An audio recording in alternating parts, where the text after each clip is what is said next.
Aujourd'hui, on va faire un comparatif complet entre le crowdlending et le crowdfunding immobilier, deux types d'investissements qui sont assez peu connus par rapport à la bourse, par rapport à l'immobilier physique, mais entre le crowdlending et le crowdfunding immobilier, il y a également pas mal de différences et c'est ce qu'on va comparer donc aujourd'hui. Je vais te partager quelques informations de base, bien sûr on va passer du temps sur la partie prêt, j'ai beaucoup d'informations à te donner, et on regardera également la partie défauts, fiscalité et bonus.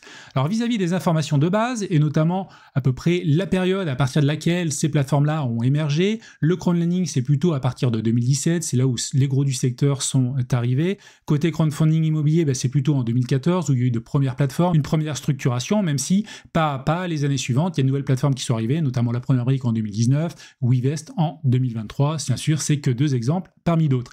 Vis-à-vis des plateformes qui existent, il y en a pas mal, plus de 25 côté crowdlending, et je suis sûr que je ne sais pas tout compter.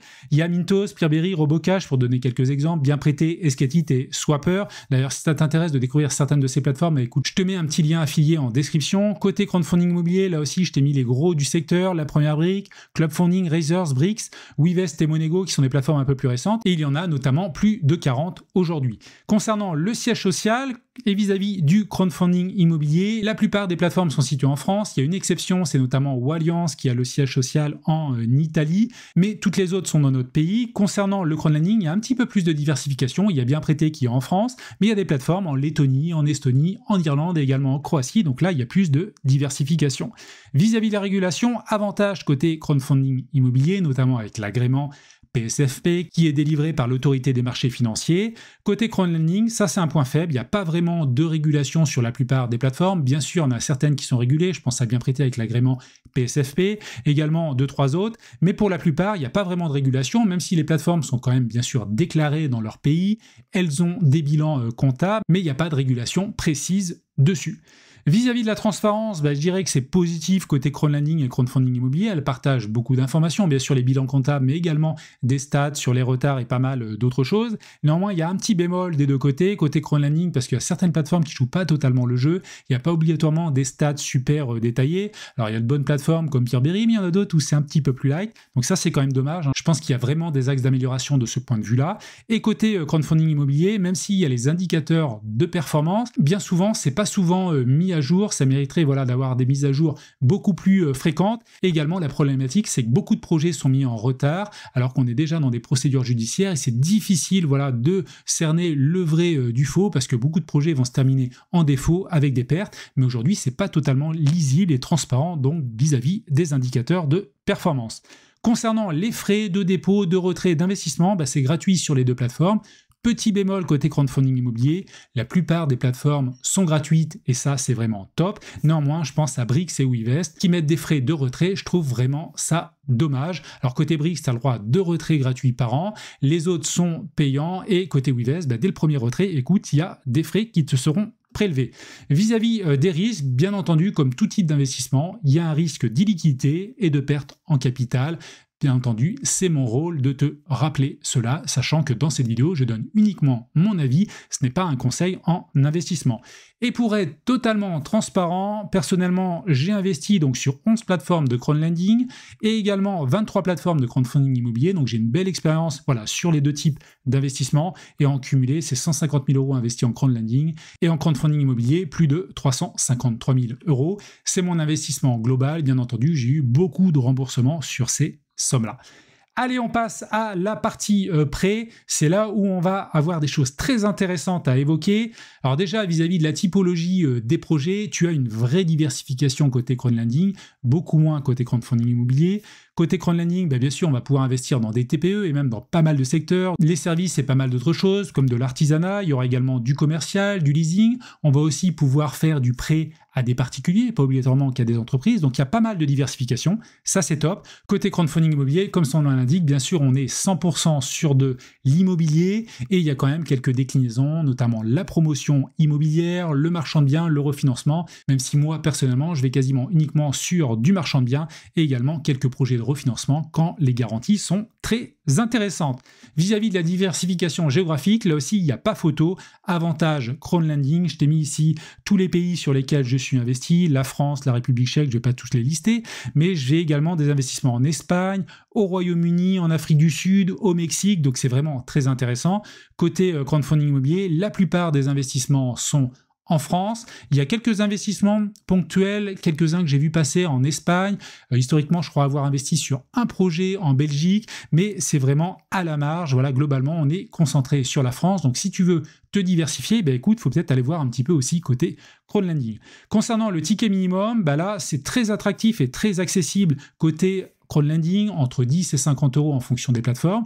Côté crowdfunding immobilier, ça fait même mieux avec une plateforme qui te permet d'investir à partir d'1 €, c'est la première brique. Mais en parallèle, c'est mitigé parce qu'il y a pas mal de plateformes qui t'imposent de mettre un billet de 1 000 € sur la table pour investir. Clairement, tout le monde ne peut pas se le permettre. Donc attention, clairement, aux plateformes que tu cibles en fonction, bien sûr, de ta capacité d'épargne et d'investissement.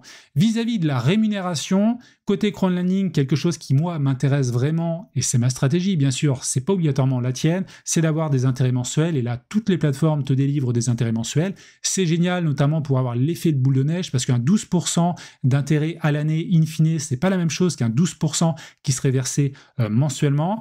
Et puis, côté crowdfunding immobilier, la plupart, enfin du moins une grosse partie des projets sont avec des intérêts in fine. Et en parallèle, il y a quand même quelques projets avec des intérêts mensuels. Je pense notamment à la plateforme Brix. Alors, côté Clubfunding, la plateforme faisait pas mal cela par le passé. Néanmoins, aujourd'hui, ils ont clairement réduit leur voilure. Donc, il y a Brix, il y a également quelques projets à intérêt mensuel sur 2 plateformes. Je pense à la première brique de temps en temps. Il y a également Upstone qui a 100% intérêt mensuel, mais qui sort pas souvent des projets. Donc, tu vois, il y a quand même des possibilités, même si globalement, ça reste des projets in fine, ce qui est assez cohérent d'ailleurs avec des projets immobiliers où tu fais ta marge, ta plus-value à la fin. Concernant les rendements, on est entre 9 et 15% côté crowdlending, 9% plutôt sur des plateformes comme Peerberry, Robocash, et on va jusqu'à 15% sur des plateformes type quasiment 15% sur Swapper, 15% sur Hive5, alors que côté crowdfunding immobilier, écoute, c'est un peu plus resserré, on va être entre 10 et 13%, on va dire. Sur la première brique, on est à 11,5% de base, des fois il y a un bonus, on peut monter jusqu'à 12,5%. Côté Brix, des fois on a des projets à 12%, mais également de temps en temps à 10%, donc ça te permet d'avoir un ordre d'idée clairement sur les taux délivrés, qui peuvent être boostés d'ailleurs avec des bonus, mais ça on en reparlera tout à l'heure. Concernant la passivité des investissements, pour moi, c'est un point qui devient de plus important vis-à-vis de mon expérience d'investisseur. Écoute, gros avantage à mon sens côté crowdlending, vis-à-vis de la passivité lors de l'investissement, vis-à-vis du suivi de tes investissements et également vis-à-vis du réinvestissement. Pourquoi cela? Côté investissement, en crowdlending, écoute, tu n'as pas besoin d'analyser les projets pour la plupart, mis à part bien prêté, bien sûr. Même si le robot passe, bien entendu, je te recommande clairement de regarder quand même les projets, les fiches FICI, ce genre de choses. Mais vis-à-vis de toutes les autres plateformes, écoute, c'est un robot qui va te permettre d'investir, c'est la case d'après. Toutes les plateformes de crowdlending ont un robot qui te permet d'investir en automatique. Si tu n'es pas présent, écoute, pas de souci. Le robot passe, place tes liquidités en fonction de pas mal de critères. Vis-à-vis du suivi, là, il n'y a pas vraiment de suivi à faire. Tes intérêts tombent mensuellement. Tu n'as pas besoin de suivre l'état des prêts unitairement. Tout ce qui se passe, c'est que tu as des stats vis-à-vis du statut de ton prêt, de l'évolution, si c'est un petit peu en retard ou pas, si c'est en cours, donc pas de souci là-dessus. Et concernant le réinvestissement, l'avantage aussi, c'est que dès que tu vas avoir un remboursement de tes intérêts et ou de ton capital, écoute, le robot va passer, il va permettre de réinvestir directement les sommes. Donc c'est quand même clairement ultra passif. Côté crowdfunding immobilier, ça reste aussi assez passif de mon point de vue. Néanmoins, il y a quand même pas mal de petits bémols. Alors déjà, il n'y a pas de robot d'investissement pour la plupart des plateformes, attention.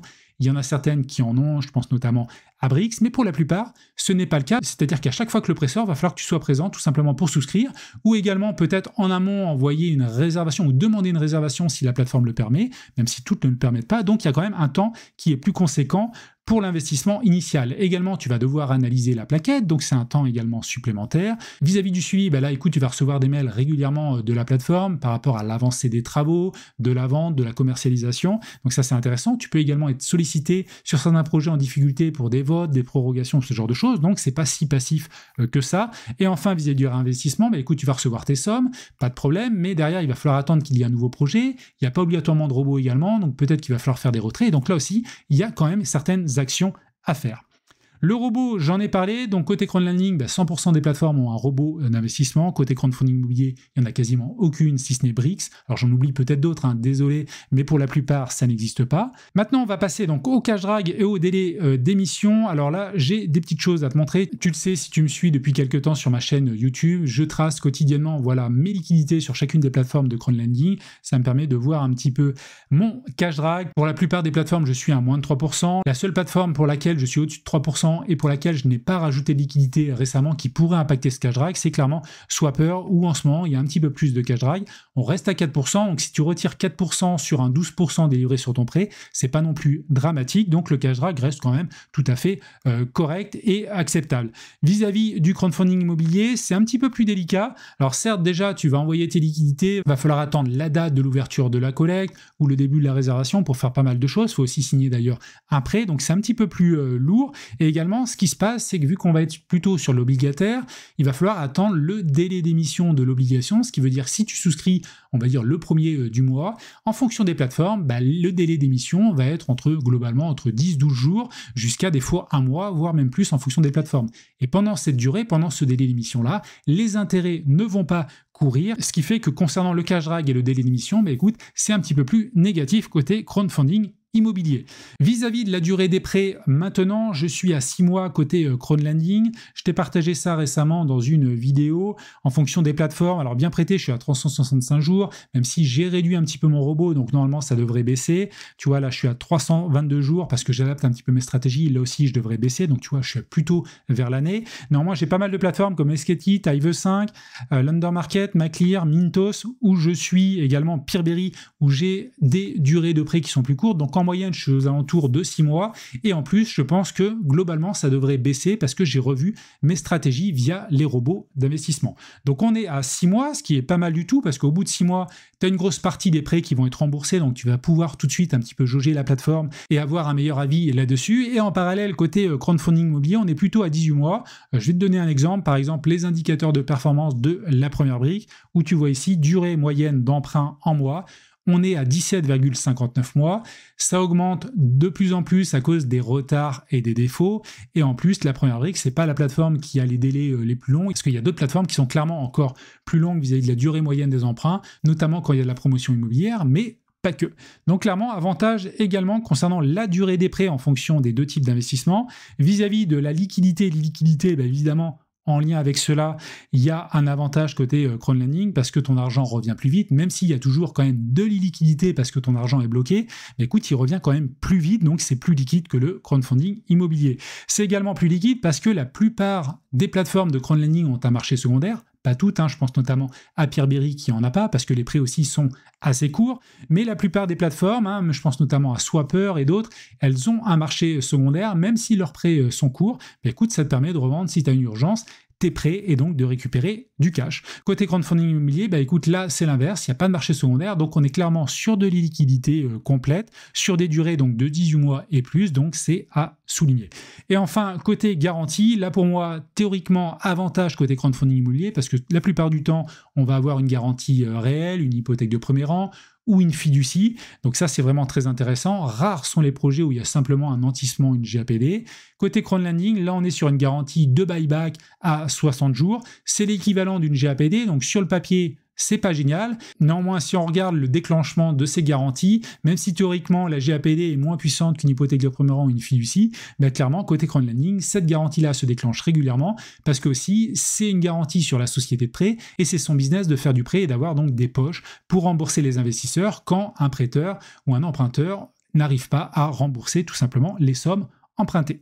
Voilà globalement pour ces points clés. Et maintenant, il reste encore un sujet à aborder, c'est ce dernier point, défauts, fiscalité et bonus. Concernant les pertes et défauts, là, avantage côté crowdlending. Toutes les plateformes sur lesquelles j'investis n'ont pas de pertes, sauf deux. Je pense notamment à London Market et également Mintos, qui ont souffert avec les prêts réalisés notamment en Russie à cause de la guerre avec l'Ukraine, également sur des prêts octroyés à la Turquie avec la baisse de la monnaie turque, donc ça a eu pas mal d'impact. Après, il y a également des plateformes qui ont été impactées par des prêts russes, notamment je pense à Peerberry, mais qui a tout remboursé, donc ça c'est assez intéressant. Donc globalement, plutôt peu de pertes, ça c'est vraiment pas mal. Côté crowdfunding immobilier, écoute, après une décennie vraiment très intéressante, là on rentre dans le dur, il y a une crise immobilière en France qui fait qu'il y a beaucoup de défauts qui vont arriver, beaucoup de défauts qui sont actés, mais plein d'autres aussi qui vont arriver parce qu'il y a beaucoup de projets qui sont en liquidation judiciaire ou ce genre de choses. Donc là, clairement, petit point négatif pour le crowdfunding immobilier vis-à-vis du crowdlending pour cet aspect pertes et défauts. Vis-à-vis de la fiscalité, notamment du taux, on est sur la flat tax pour les deux ou le barème progressif en fonction de ta TMI. Vis-à-vis de l'IFU, l'imprimé fiscal unique, il est fourni. Là, c'est un avantage côté crowdfunding immobilier pour toutes les plateformes. Par contre, côté crowdlending, écoute, là, il faudra tout simplement faire un export, aller récupérer la donnée de tes intérêts bruts sur l'année pour les déclarer correctement et donc après subir la flat tax. Concernant la langue des sites et notamment via le support côté crowdlending, c'est pas top parce que évidemment, c'est des plateformes étrangères, donc va falloir un petit peu discuter. Alors, mis à part, bien sûr, bien prêté, mais va falloir discuter en anglais. Alors, tu peux utiliser Google Traduction ou ce genre de choses. Tu peux aussi traduire sur ton navigateur la page pour mieux la comprendre, parce que la plupart ne proposent pas d'interface en français. Alors, il y en a quelques-unes, mais pas beaucoup. Et côté crowdfunding immobilier, là, c'est l'avantage du crowdfunding. Évidemment, sur des plateformes françaises, support en français, le site en français. Donc, ça, c'est positif. Et vis-à-vis du bonus, écoute, je te partage voilà, en description, tu as juste à cliquer sur le lien, tu accéderas à cette page-là. Il y a pas mal de bonus, notamment quand tu veux commencer à investir en crowdfunding immobilier ou en crowdlending. Ça te permet tout simplement de booster tes rendements et clairement, c'est quelque chose à ne pas sous-estimer. Je pense notamment à Maclear qui propose voilà, des bonus super intéressants, mais il y a pas mal d'autres plateformes, donc n'hésite pas à les creuser sur cette page. Voilà globalement ce que je pouvais te dire dans cette vidéo. N'hésite pas à me dire ce que tu en penses. Est-ce que tu es plutôt crowdlending, crowdfunding immobilier ou pas du tout ces deux types d'investissements? Est-ce que tu es plutôt bourse, SCPI ou immobilier physique? Ça m'intéresse vraiment d'avoir ton retour. Et si tu veux aller plus loin, notamment en crowdlending ou en crowdfunding immobilier, en fonction de ton choix, je t'invite à cliquer sur une de ces deux vidéos. Ça, c'est une vidéo dédiée sur Swapper et celle-ci, c'est sur la première brique, donc du crowdfunding immobilier. Et donc, je te dis à tout de suite si tu cliques.